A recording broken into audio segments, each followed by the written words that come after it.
नमस्कार शेतकरी मित्रांनो, काय म्हणताय? कसं आहे? खरीपाची तयारी मोठ्या प्रमाणात चालू असेल आणि लगबगही तितक्याच पद्धतीनं आणि जोरदार चालू असेल. परंतु त्या जोरदारीच्या लगबगीमध्ये एका गोष्टीचा आपल्यालाही मोठ्या प्रमाणात विचार असेल, की या कर्जमाफीत आम्ही बसतोय का? या कर्जमाफीचा मला किती फायदा होणार आहे? या कर्जमाफीचा शेतकऱ्यांना किती लाभ होणार आहे? आणि याच्यावरच आपला हा भाग सविस्तर आहे. आणि त्या माध्यमातून रोहित पवार यांचं अन्नत्याग आंदोलन हे खरंच अराजकीय आंदोलन आहे का? हे जन आंदोलनामध्ये समाविष्ट झालं पाहिजे का? याच्यासाठीच आपण सविस्तर असं बोलणार आहोत. त्या माध्यमातून शेतकरी जुळले असतील तर निश्चितपणे हा भाग शेवटपर्यंत पहा आणि त्या माध्यमातून आपण खरंच ही कर्जमाफी आहे का? का कर्ज वसूल आहे? याच्यावरही बोलणं गरजेचं आहे. त्या माध्यमातून आपण प्रकट होणं गरजेचं आहे आणि आपला रोष सुद्धा व्यक्त करणं गरजेचं आहे. कारण की आज शेतकरी प्रत्येक गोष्टीत बरबटलेला आहे. प्रत्येक गोष्टीत कुठेतरी त्याचं नुकसान झालेलं आहे. अनैसर्गिक संकट आहे. नैसर्गिक संकट तितकेच आहेत आणि शेतकऱ्याच्या मागे पित्ता सोडायला तयार नाही. या कर्जमाफीतून कसा तरी शेतकरी बाहेर निघेल वाटत होता.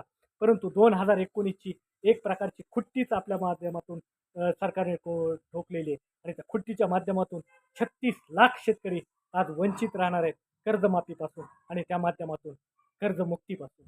का? तर हीच मोठ्या प्रमाणात चाचकाट आहे. कारण की 2019च्या कर्जमाफीचा जर विचार केला तर सर्वसमावेशक, सर्वांना सोयीस्कर अशी आणि सर्वांच्या हिताची कर्जमाफी होती. परंतु ती राजकीय प्रेरित असून, राजकीय प्रेरित धरून त्या पद्धतीच्या कर्जमाफीत जे शेतकरी बसलेत त्यांना आजच्या कर्जमाफीत द्यायचं नाही का? अशाच प्रकारचं राजकारण आज या शासनाने, या सरकारने खेळलंय का? हाही पडलेला प्रश्न आहे. कारण की त्या कर्जमाफीतून सर्व कुठलाही शेतकरी वगळला नव्हता. कसल्याही चाचकाठी टाकल्या नव्हत्या आणि 2 लाखापर्यंत सरसकट कर्ज माफ केलं होतं आणि त्या माध्यमातून जास्तीत जास्त शेतकरी त्या कर्जमाफीत बसले होते.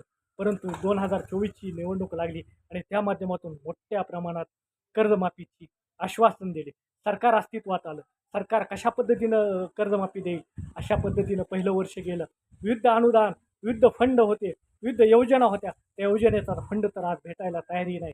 कुठल्याही प्रकारचं ठिबकचं अनुदान असेल, तुषारचं अनुदान असेल किंवा वेगवेगळ्या योजनेचं अनुदान असेल, पंपाचं अनुदान असेल, ते अनुदान तर आज भेटतच नाही. फक्त योजना वाटल्या जातात.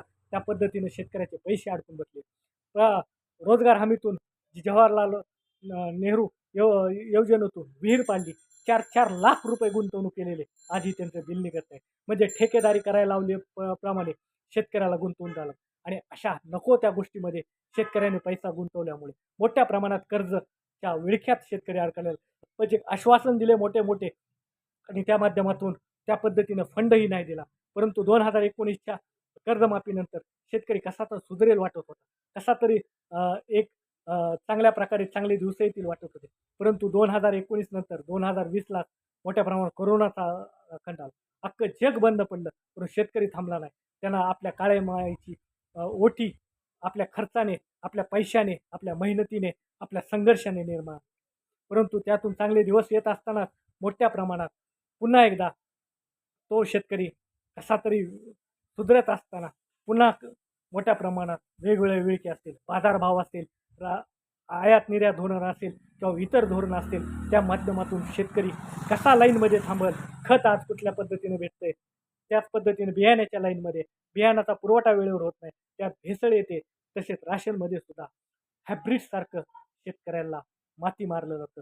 म्हणजे की ज्या काळात गोडधोड दिलं पाहिजे, त्या काळात साखर दिली पाहिजे, ज्या काळात तेल दिलं पाहिजे, त्या काळात शेतकऱ्यांना हायब्रिड दिलं आणि एक प्रकारे शेतकऱ्याची मोठ्या प्रमाणात हेळसांड करणारं हे सरकार आहे. परंतु त्यातूनही शेतकरी वाटत होतं, की हे शेतकऱ्याचं सरकार आहे, हे शेतकरी पुत्राचं सरकार आहे, हे शेतकऱ्याचं सरकार आहे आणि शेतकऱ्याचं हित बाळगलं म्हणून मोठ्या प्रमाणात आश्वासन होतं.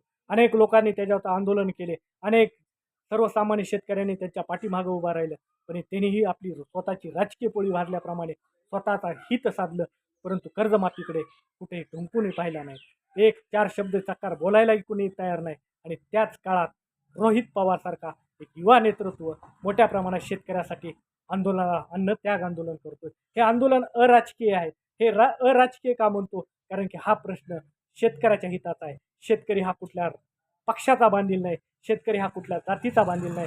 शेतकरी हा कुठल्या धर्माचा बांधील नाही. शेतकरी हा कुणाचा पाठीराखा नाही. शेतकरी हा संघर्ष करणार आहे. शेतकरी फक्त स्वतःचा स्वार्थ न पाहणार आहे. परंतु आज आपण आपला स्वार्थ पाहणे सुद्धा तितकंच गरजेचं आहे. हे कशासाठी म्हणतोय? हे फक्त याच्यासाठीच म्हणतोय कारण की प्रत्येक जण आता आपला राजकारणाच्या माध्यमातून स्वार्थ पाहत आहेत आणि राजकीय लोकसुद्धा त्याच पद्धतीनं स्वार्थ पाहत आहेत. अनेक लोक अशा प्रकारे याच्यातून वंचित राहतील आणि कर्जमाफी तर दिली असं जाहीर करायचं. मोठ्या प्रमाणात आपल्याला आचारसंहिता सांगितली आणि आचारसंहितातच जी आर काढला आणि जी आरमध्ये एकच 2 अटी अशा टाकल्या की मोठ्या प्रमाणात पहिली कर्जमाफी ज्यांना 2019ची भेटली अशा शेतकऱ्यांना कर्जमाफीतून फक्त 50,000चा फायदा होणार आहे. हा ह्या 50,000चा कधी फायदा होणार आहे? ज्यावेळेस त्यानं वरचं व्याज भरलं पाहिजे, त्यावेळेस वरचं कर्ज भरलं पाहिजे आणि त्यावेळेस त्याला 50,000 म्हणजे कर्जमाफी नसून ही कर्ज वसुली आहे आणि त्या माध्यमातून शेतकऱ्याची पुन्हा पिळवणूक होणार आणि त्याच्या डोक्यावरला कर्जाचा ओझा कधीच कमी होणार नाही. अशा पद्धतीचं षडयंत्र मोठ्या प्रमाणात शासनाच्या माध्यमातून राबवलं आहे असंच म्हणायचं का? कारण की ही कर्ज वसुलीच आहे. आणि बोलताना मुख्यमंत्री सुद्धा बोलतात की DCC बँकेची काय अवस्था आहे आणि ती आर्थिक स्थिती सुधारण्यासाठी मोठ्या प्रमाणात आम्हाला ही कर्जमाफी करणं गरजेचं वाटलं. म्हणजे की साधारणतः त्यात DCC बँका कुणी खाल्ल्या, कशा पद्धतीने कर्ज वाटप केले आणि कशा राजकीय पोळी भाजल्या हे आपण सर्व स्मृत आहोत. त्या माध्यमातून त्याच्यावरच पुन्हा सत्ता हस्तगत करणे आणि त्या सुधारणे. आज राष्ट्रीयकृत बँकेच्या माध्यमातून मोठ्या प्रमाणात कर्ज वाटप झालेलं आहे आणि त्या राष्ट्रीयकृत बँकेची कर्जमाफी मोठ्या प्रमाणात होणे गरजेचे आहे आणि त्या माध्यमातून सरसकट 2 लाखापर्यंत कर्ज माफी होणे. आता ही अराजकीय असली तरी त्याला जन आंदोलनाचं स्वरूप देणं गरजेचं आहे आणि शेतकऱ्यांना सुद्धा एकीचं बळ आपलं दाखवणं गरजेचं आहे. शेतकरी रडला नाही तर तो लढलाही पाहिजे.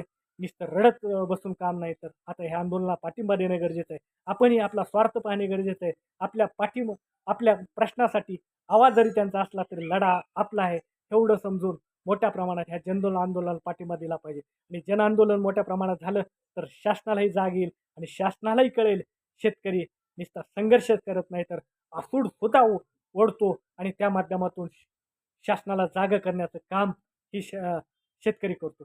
त्यामुळं या आंदोलनाला जन आंदोलनाचं स्वरूप दिलं पाहिजे. हा लढा तीव्र झाला पाहिजे आणि एखादा नेता जरी शेतकऱ्याच्या प्रश्नावर एकत्रित येत असेल तर सर्वसमावेशक असं आंदोलन झालं पाहिजे आणि त्या माध्यमातून शेतकरी म्हणून एकत्र आलं पाहिजे. सर्व हेवे देवे सगळे राजकीय लागेबांधे सर्व बाजूला ठेवा. शेतकरी म्हणून एक या आणि आत्ता जर नाही आला तर हे शेवटची संधी आहे आणि ही संधी आपल्याला हुकवायची नसेल तर हा लढा जास्तीत जास्त तीव्र करणे गरजेचं आहे.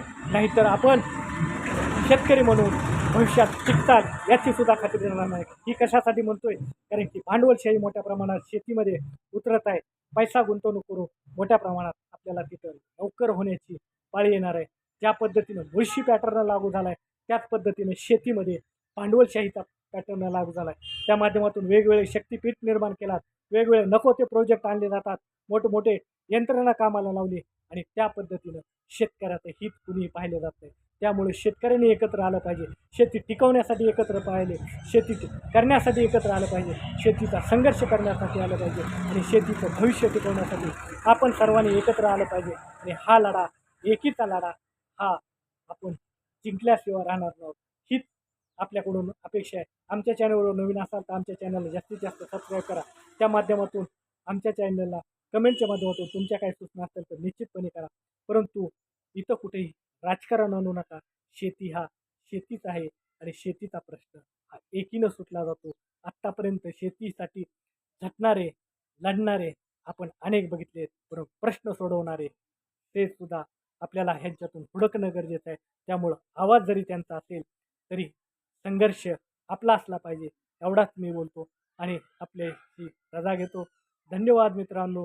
परंतु पुन्हा एकदा सर्वांना सांगतो की शेतकरी पुत्र म्हणून आपल्याला विनंती करतो की आमच्या चॅनलला सबस्क्राईब करा आणि जास्तीत जास्त लोकांपर्यंत शेअर करा. हे कशासाठी म्हणतो? हे काही कुठल्या राजकीय व्यक्तीला प्रेरित होऊन किंवा एखाद्या पक्षाला आपला सपोर्ट आहे म्हणून. तर हा सोशल मीडिया हे आपल्या शेतीसाठी जितका आवश्यक आहे तितकाच शेतकऱ्यासाठी सुद्धा असणं आवश्यक आहे.